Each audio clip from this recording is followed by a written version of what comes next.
Shoutout mga katunay, good PM sa lahat. So yan mga katunay,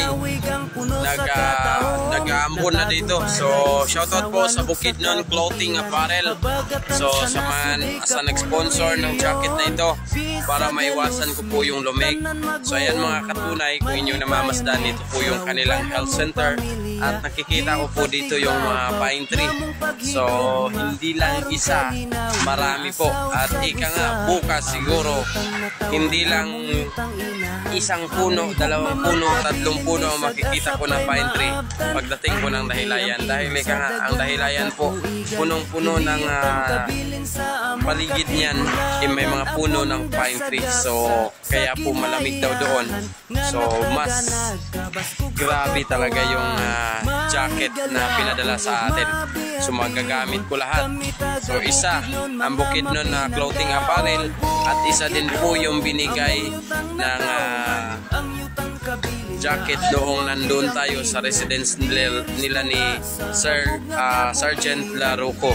So shout out po kay Sergeant Laruco.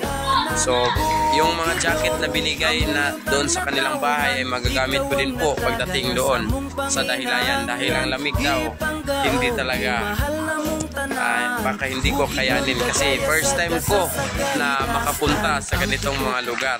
So ika nga, noong mga nakaraan ng paglalakbay ko papuntang Maynila, napadaan ako ng Davao sa Buda.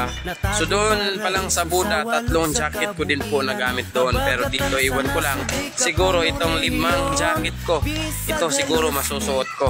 Una na dyan yung Bukidnon Clothing Apparel na sponsor po nila itong jacket. So thank you po. And sa mga gustong bumili ng mga souvenir, meron pong mga stocks ang Bukidnon Clothing Apparel. Meron po silang t-shirt, jacket, at meron po silang mga kalo at iba-iba pa. So kung nais nyong bumisita ng Bukidnon, huwag na po kayong magdalawang isip dahil napakaganda po talaga ng kapaligiran namin dito sa probinsya. Ika nga, kung inyong mamamasdan yung bisikleta ko, gawang Pinoy, proudly taga Bukidnon. So yun po ay gagamitin ko ulit sa aking pag-ikot sa ating Pilipinas.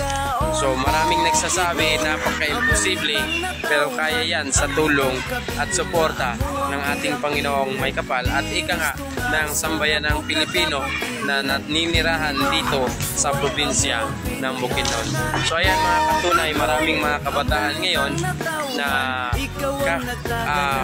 tumutubo o katutubo pa lang. So dapat lang na sila po ay magkaroon ng ehemplo o good example para naman kung ano man po yung mga nangyari ng mga nakaraan ay hindi na po ma-adapt ng mga kabataan at nang sa ganon maiwasan po ang paggamit ng lahas.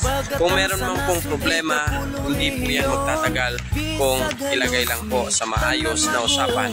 Huwag po nating idaan sa dahas at huwag pong gumamit ng tao para po tayo ay umangat sa buhay. So ika nga, tayong lahat ay pantay-pantay. Wala pong mayaman, walang mahirap. So kung ano man po ang nasa sa atin, yan po ay blessing na lang po na siyang dapat nating pangalagaan. Huwag po nating abusuin. Kung ano man po ang binigay ng gobyerno sa atin, ay dapat bigyan natin ng halaga. Kasi hindi nyo po yan sariling pera. Pera po yan ng buong sambayan ng Pilipino na inambag-ambag para po mabigyan ka kung ikaw po ay humingi sa kanila. Kagaya na lang po sa akin, ako po ay nagsakripisyo papunta sa Maynila at ang kinalabasan binigyan ng bahay ang lola ko, pero iba